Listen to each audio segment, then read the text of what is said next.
Yeah.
My respects to you.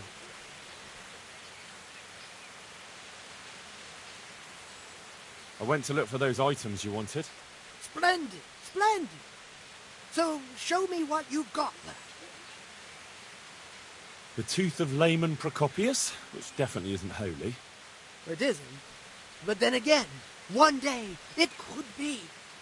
You never know what course a man's life might take. I suppose not. But it wasn't easy to get, so if anyone's the miracle worker here, it's me. Calm now, don't exaggerate. One cat paw for luck? Wonderful! How did you obtain it? You wouldn't believe it. I won it from him. Oh, no, you don't! Now the talisman won't bring its owner luck anymore. Oh, I didn't think of that. Oh, well, luckily it's a cat's paw, so it has other uses. A branch from a blessed topping out. Excellent! And how did you get it down? I had to shoot it down. Watch out for this man. He's a regular William Tell. Well, there wasn't any other way. So, we've got all that sorted out. And now, to the next matter. Go on. I'm shaking with anticipation. There's one more thing. It's rather complicated and, delicate. What thing? A shroud. A shroud? Yes. A burial shroud of someone who passed away not too long ago.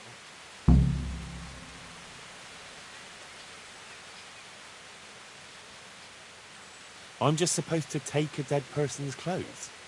Christ, no. I need a burial shroud. The precious enveloping garment in which the deceased is buried.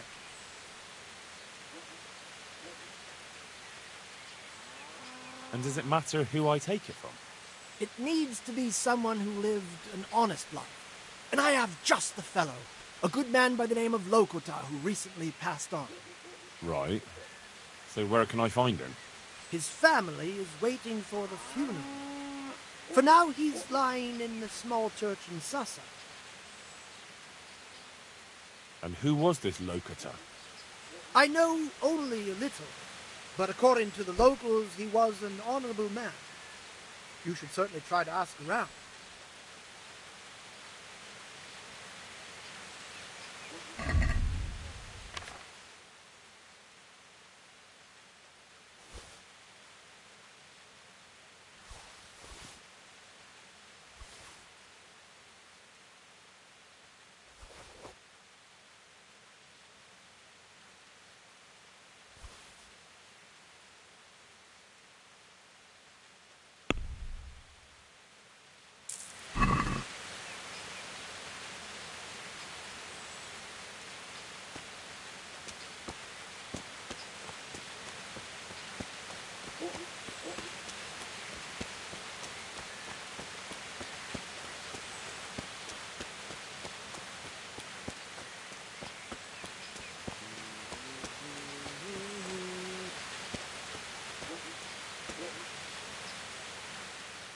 God be with you. Who's the man who died? The one who's lying in the church? Oh, that was old Lokota. He was a respectable fellow. And how did he make a living? He was a butcher of some renown in the region. Was he a local? Oh no, he came here from Vlashin because of an argument with his brother. We weren't too keen on him at first. His trade took customers away from our old butcher, you see. But we soon realised he was a decent man and we all grew to love him. It's a sad loss. What about his family? His wife Lucy passed away a long time ago, poor soul. He was never the same since then. He never laughed from the heart anymore. But he's left two sons behind, Peter and Mark. What are his sons like? Oh, they're sturdy men. Sturdy and straightforward. Mind you, Peter doesn't have any sense of humour that you'd notice. He takes everything as seriously as a sermon. Mark's a more open sort, and a little superstitious. But don't make fun of him. Thank you. That's all I needed to know. Farewell.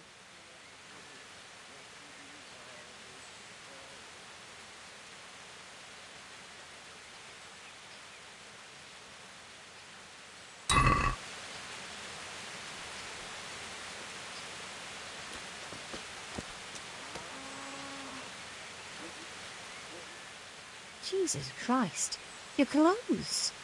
Were you assaulted? Damn bandits. May they burn in hell.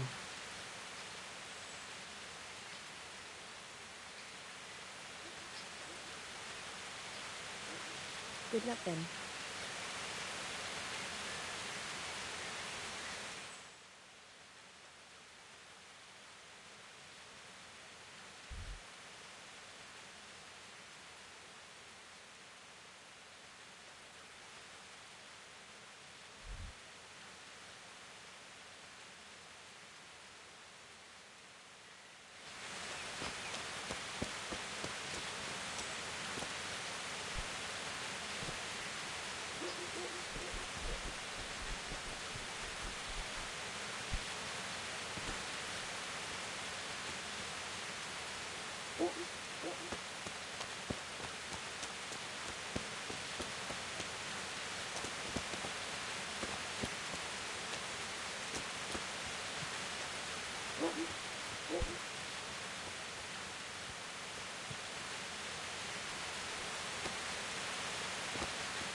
I have the...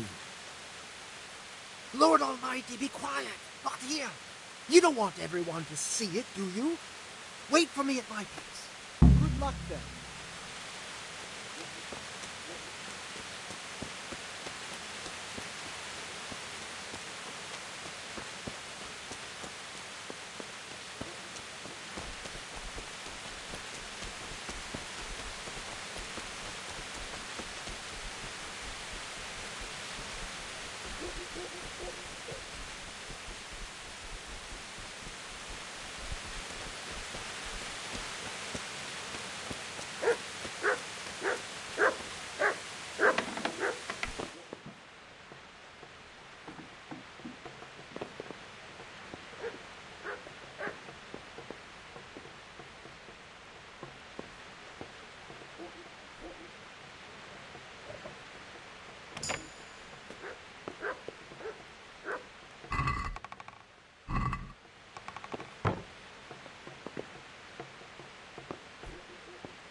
I have the shroud for you. Have you now? Good work. Yes, well, it wasn't easy. I'm sure. That's also why... Goodbye.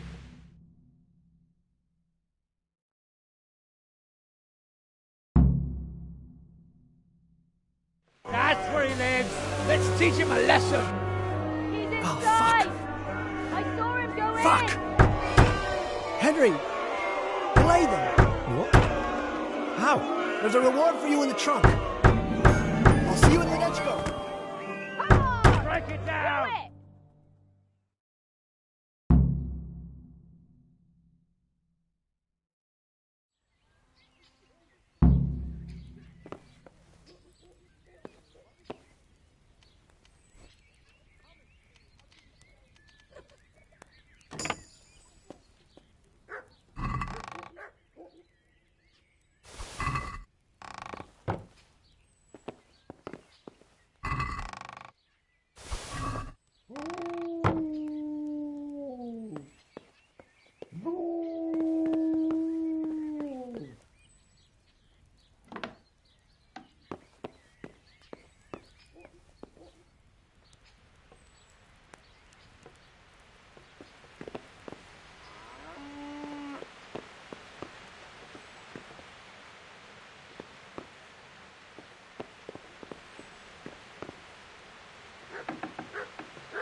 What are you doing here?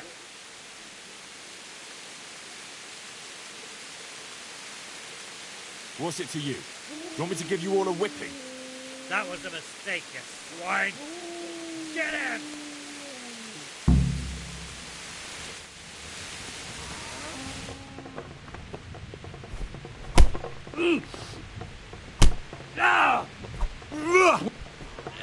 Come on. I'll swat.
Yeah.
Yeah.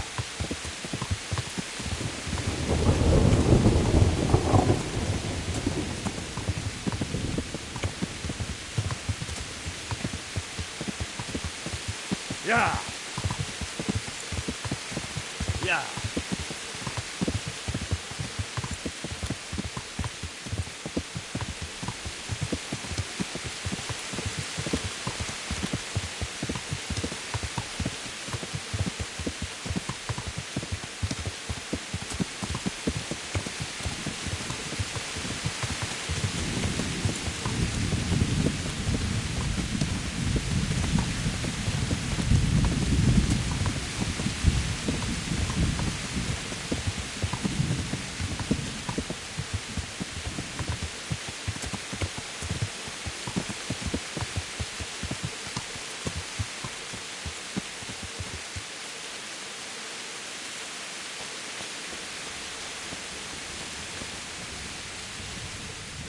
Well, who have we here?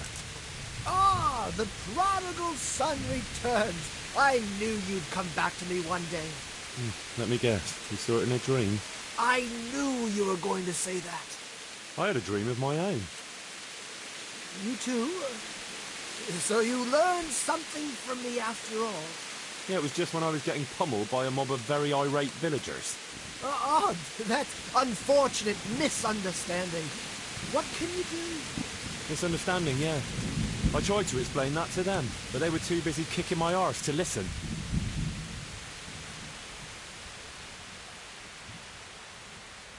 So what is it you want from me now?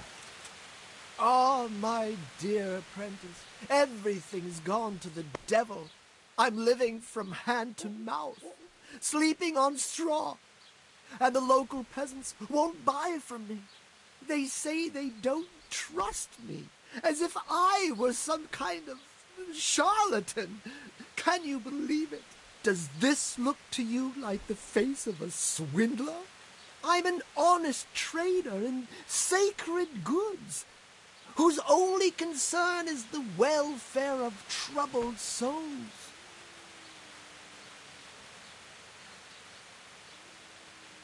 A regular Good Samaritan. And any time now the slanderous gossip will spread here from Sassau. I should leave before things get worse. But I can't go anywhere until I've made a bit of coin. So what's needed is to give the locals a bit of encouragement, to open their hearts and purses.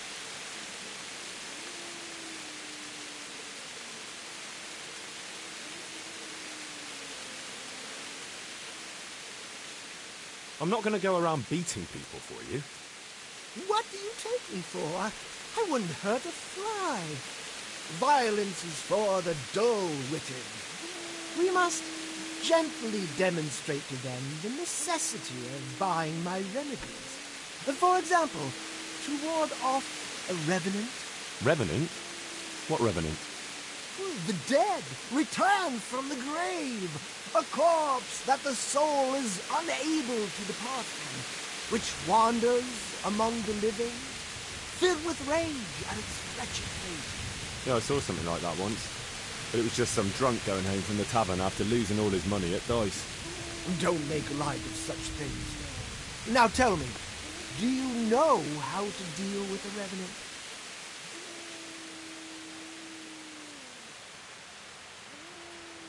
Chop its head off and sprinkle holy water on it? That is the traditional way of dealing with such supernatural manifestations. You are my trained apprentice, but the ignorant villager is entirely at a loss how to deal with such dark forces. It is our sacred duty to prepare them for such threats. And how do you propose to do that? Well, they're all doubting Thomases. They need proof. We'll need a grave, an empty grave that we can use. There's one along the way to Sasau, but it's got one minor shortcoming. What's that? Well, it's not entirely empty. Not entirely? What does that mean? You have to dig it up first.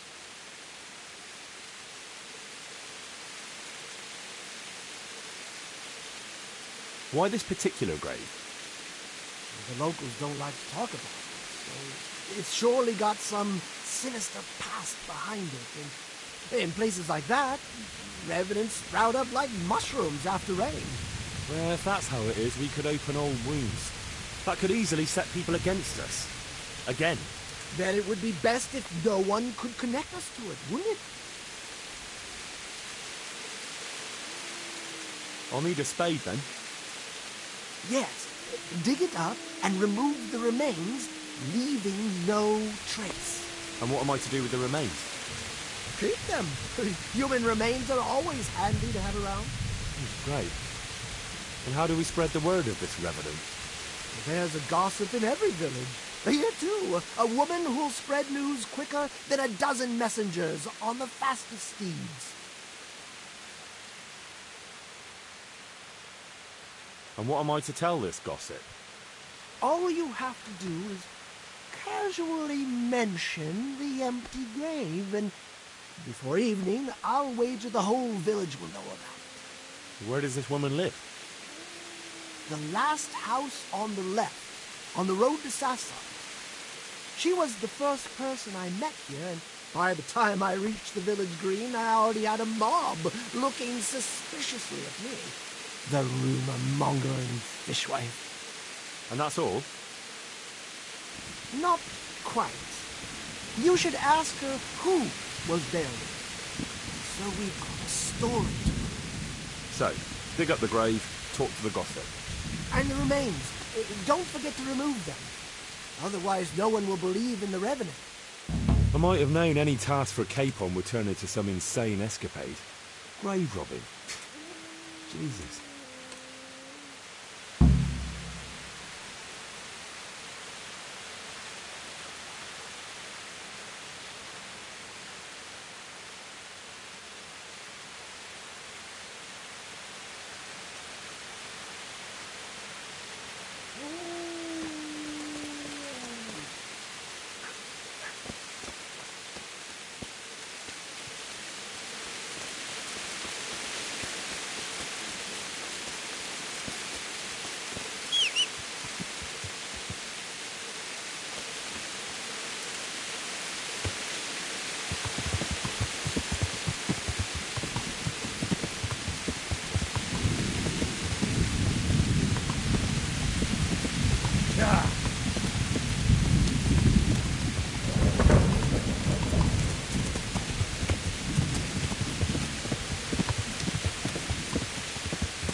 Yeah.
Yeah.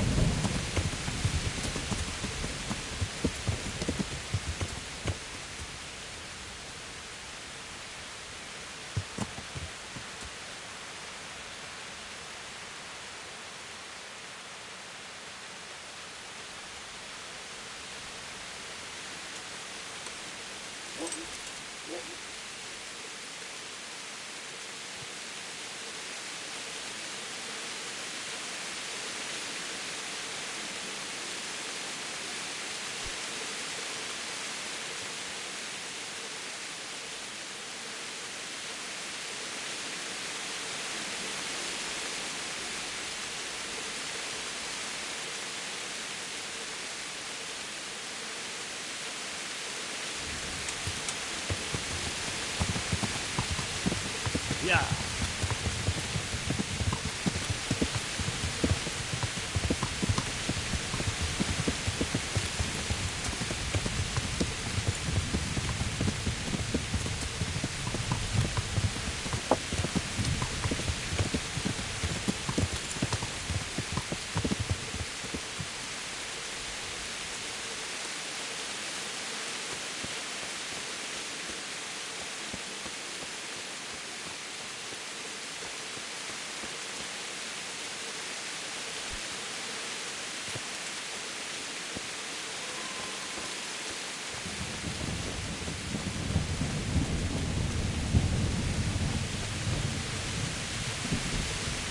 God be with you, good wife. Has something happened here? Heavens no. It's quiet here, unlike some other places. And what about that empty grave? What empty grave would that be now? The one beyond the village, alongside the road to Sasau. Just by the river, on the Pine Headland. How would you know it's empty, unless it was dug up? Oh, it's dug up, all right. Freshly. And empty. I saw it with my own 2 eyes. Lord in heaven, what in the name of... How come it's not in hallowed ground, anyway? Only unrepentant sinners are buried like that. Usually. I don't like to say. It's an old wound that's best forgotten. Whose grave is it? Well, once a long time ago there was a young charcoal burner here with his wife. There was always a lot of charcoal burners here, but this fellow worked alone. That's not an easy job for one man. No one wanted to work with him, or what? Oh, he was a hard-headed fellow who always wanted to take care of his family himself.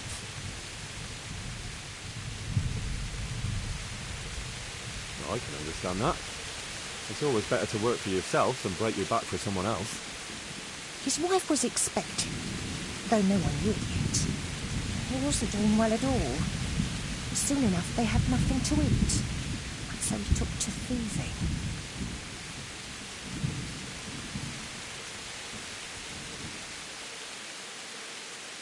Well, I can understand him. To watch your family suffer like that. What could he do when they were going hungry? If we'd known how badly off he was, folk would have helped out. But he kept his troubles to himself. And did he get caught? Well, at first it was just a few eggs going missing from people's hen coops. But then it was anything that wasn't nailed down. And in the end, they caught him. And I suppose he was harshly punished for it. Even then he didn't let on why he was doing it. They whipped the skin off his back and banished him from Levitchkov. So justice was done then? It wasn't enough for some folk. When the butcher found out he'd never get any compensation, he wanted them to chop off the charcoal burner's hands. If the bailiff hadn't talked sense into him, he'd have done it himself with his cleaver. Well, he got off lightly enough then.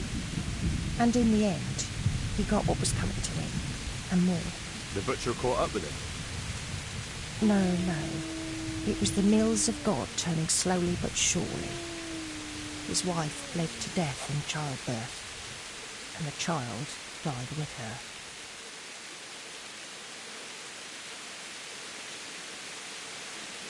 I'm sorry to hear that. But at least he knew they were gone to a better place. True, lad. Nothing could have been done to save them. There was no one there. He had no one who would care for his wife. They say on that day, he parted ways with God forever. And he turned his back on the village too. I reckon he never forgave himself. Nor us, either. The Lord moves in mysterious ways. But how did he end up? Don't ask me that, lad. I beg you.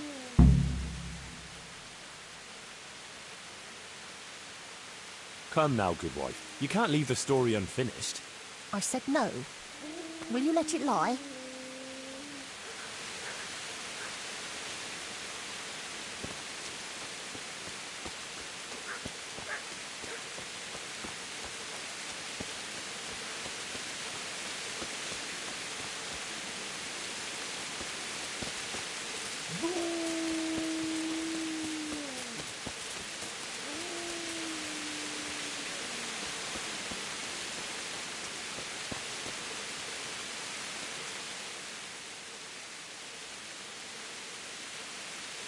I know who was buried in that grave. A young charcoal burner. So begins the tragic tale of the young charcoal burner who became entangled with the devil himself. Oh, don't start. What devil? I'm trying to tell you. He was from Ledechko. He was trying to eke out a living for himself and his wife, but he couldn't manage. When she fell pregnant, he took to stealing. Pride drove him from the straight and narrow path, and soon he sold his soul to the devil to fill his stomach. They caught him and punished him, but some of the people he'd robbed didn't think it was enough. Then when his wife died in childbirth, and the child too, he blamed everyone for it. Even God, apparently. But when the time came to pay his debt to hell, the devil had no use for his soul, and took his wife and child instead. The charcoal burner cursed God, who struck him down in righteous vengeance. But the dead man's soul never left his body. He came back as a revenant to vent his rage at God and men and take vengeance on the living. Jesus, did you listen to what I said at all? Sorry, did you say something? Oh, never mind. What do you want me to do with it?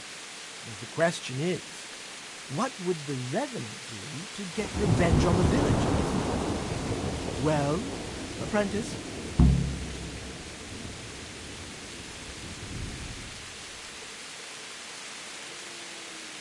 He cursed God. That's very serious. What is it that most brings God to mind? They don't have a church there. But everyone will have a rosary. I can't think of anything else. That's it! If folks start losing their rosaries, they'll have sleepless nights over it. You want me to steal rosaries? But that's... Or just exchange them. For what? For nothing. Great. What about his wife and child? No doubt he'd want to avenge their death. Well, how did they die? In childbirth. And when his love turned to rage, the water turned to blood. Nothing too original. But it's tried and tested. If you do it at the baths, everyone will hear of it. How am I supposed to do that? It might be a bit suspicious if I'm seen walking around with a pail of blood. No problem. There's a certain potion that will do the trick easily. The gossip mentioned the butcher. It seems he was infuriated that the charcoal burner's punishment was too lenient. And the revenant spoil their meat with his malign touch. How's that? Spoiled meat is a classic example of a revenant's power. I thought it was the work of bad butchers. That too, sometimes. So, I should switch the good meat for bad, the butchers. But make sure it's the same kind of meat.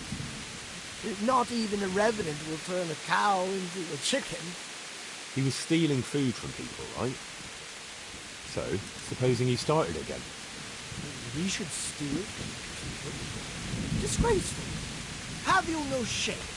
Maybe just a few eggs from hen coops, like the gossip mentioned. Well, that wouldn't be too serious a sin. Will they put it down to the revenant then? They would, if I put some charcoal there instead. And their nourishment he turned into ash. So, switch eggs for charcoal, switch the meat, color the water in the baths, and switch the roses. That ought to do it. I hope so. Of course, if you come up with anything else, don't let me hold you back. Talking to people might give you ideas. Traders, the bailiff. But what if someone sees me in the act? They mustn't. Otherwise, it'll end up like Sasau all over again. Don't draw attention to yourself, or they'll put two and two together. Sure, I'll keep my head down. And how will I know if I've succeeded? I doubt it will be announced on the market square. I'll be the first to know. They'll come running to me for a remedy, like hens at feeding time. Off you go and raise hell. But whatever he did, don't you think he deserves some peace? Dear Henry, after all the poor wretch went through, I'd say he's beyond any peace. Well, he certainly won't have any as long as I'm carrying his bones around with me. Ah, but you know who those remains could help? Help? Who? How? Me, of course. And I'd pay you a nice price for a revenant's bones. But there is no revenant. Not yet. What do you say?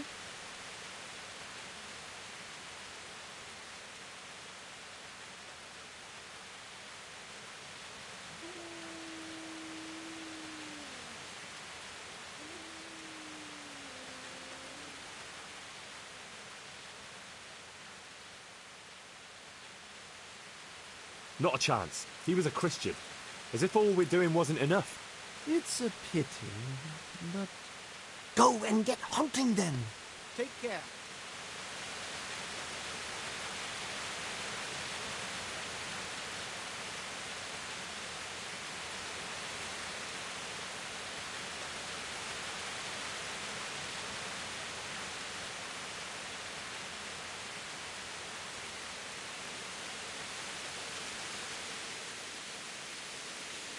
But what about the dead man's remains? You still have them? No, you said to keep them. What do I do with them now? I'll buy them from you. What on earth for? The bones of a revenant. Those can be valuable goods. What do you say? All right, I'll sell them to you. Splendid.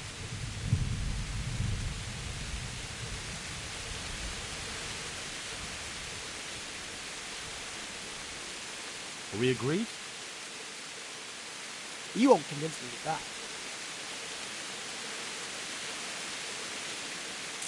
Revenant bones. They'll be very useful indeed. Goodbye.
God be with you. What can I do for you? May the Lord watch over you.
Good day to you. Good luck to you.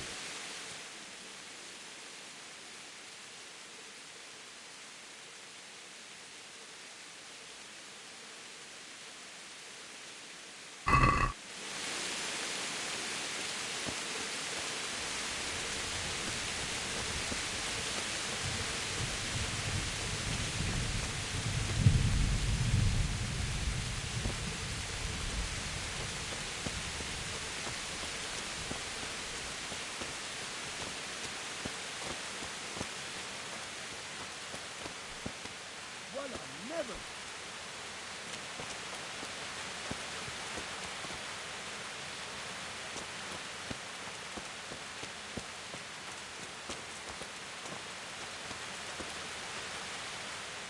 I'm honored that a knight such as you takes an interest in me. You look a bit worried, bailiff. How can I not be? What with the whole village complaining about ghosts? Ghosts? An empty grave that they say a revenant crawled out of. They talk of nothing else. You don't think there's any truth to it? No, it's nothing but old wives' tales. But how come the grave is empty? You don't need any magic to dig up a grave. A spade will do. But why would anyone do that? Surely no God-fearing Christian would dig up the grave of some poor soul who hasn't even got the piece of hallowed ground to rest in. A God-fearing Christian? No. So you suspect someone? Could be. There's been a band of good-for-nothing itinerants hanging around recently. They weren't making any trouble, though, so I let them be. But this is going too far. How do you know it was them? Who else would it be? What about the Revenant? Oh, don't you start. That revenant of yours is nothing but idle hands doing the devil's work. I'd send them packing myself if I had the time and the men.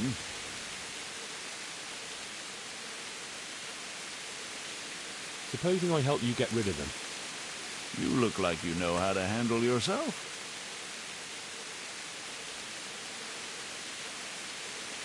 You bet I can. It wouldn't be wise to fool with me.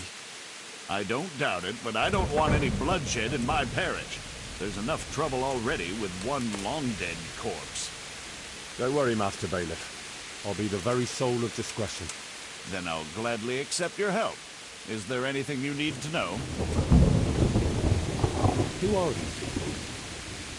Just some itinerants who'd rather roam the roads than do an honest day's work. They're not cutthroats, though, just petty thieves and beggars. What are they doing here? Damned if I know. Or where they came from. Except for one fella who's from Ledechko. but the rest are from God knows where. Are they armed? As much as any thief. Who isn't these days?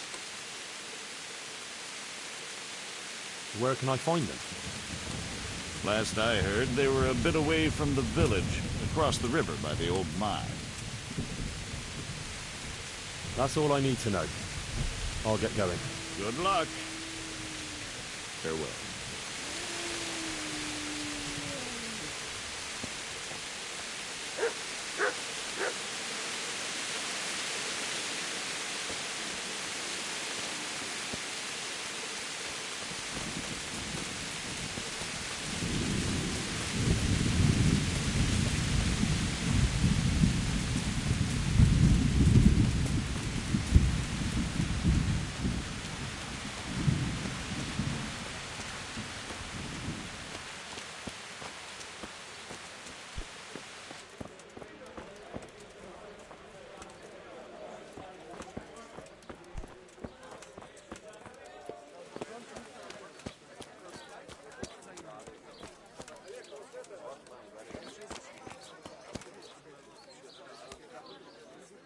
Jesus Christ be praised. What's happening around here? Ah, you know how it is. Always something. Now I think of it, I've not seen Cunhutta here for some time. The local herb-woman.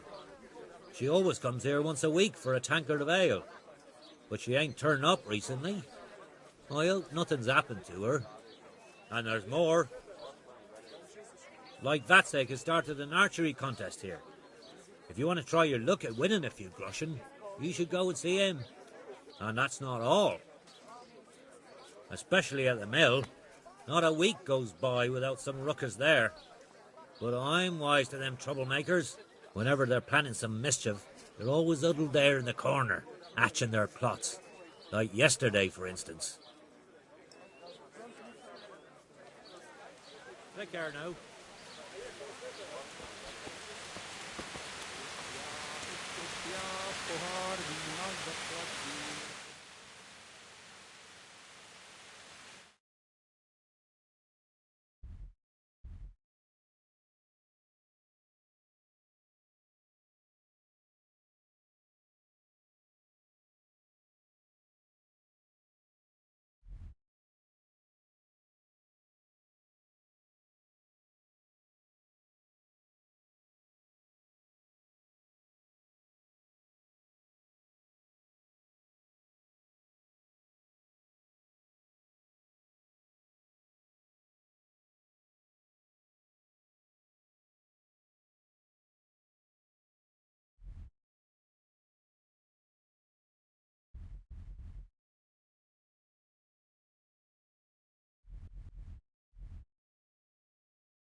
Yeah.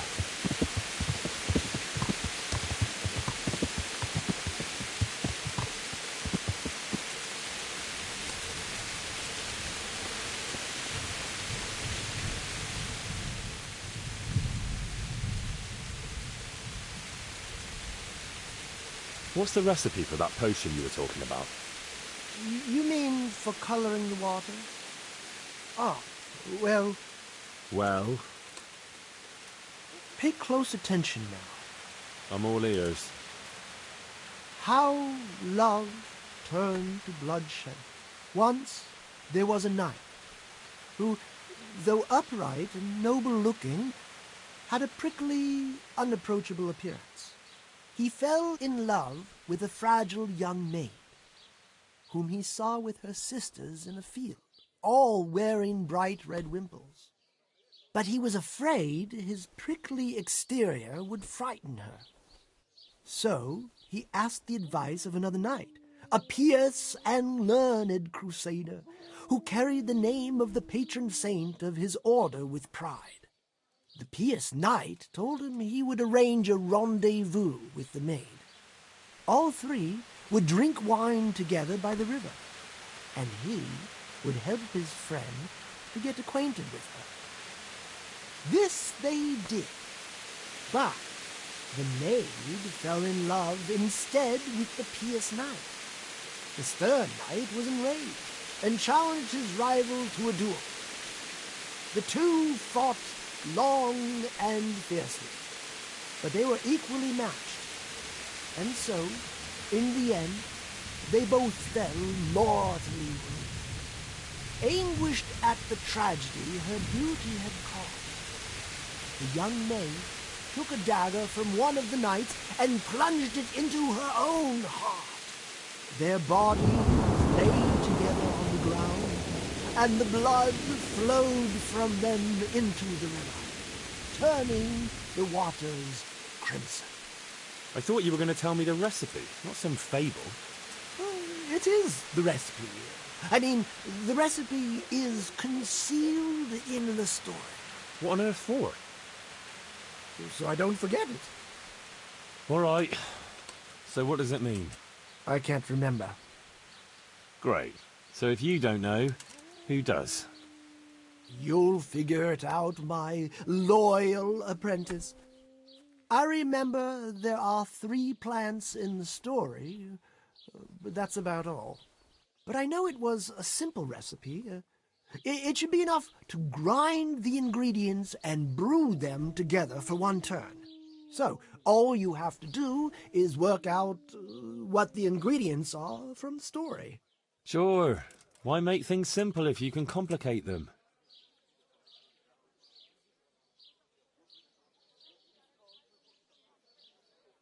What's the recipe for that potion you were talking about? Pay close attention now. I'm all ears. How love turned to bloodshed. Once there was a knight who, though upright and noble-looking, had a prickly, unapproachable appearance. He fell in love with a fragile young maid, whom he saw with her sisters in a field, all wearing bright red wimples.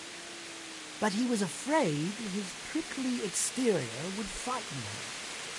So he asked the advice of another knight, a pious and learned crusader, who carried the name of the patron saint of his order with pride. The pious...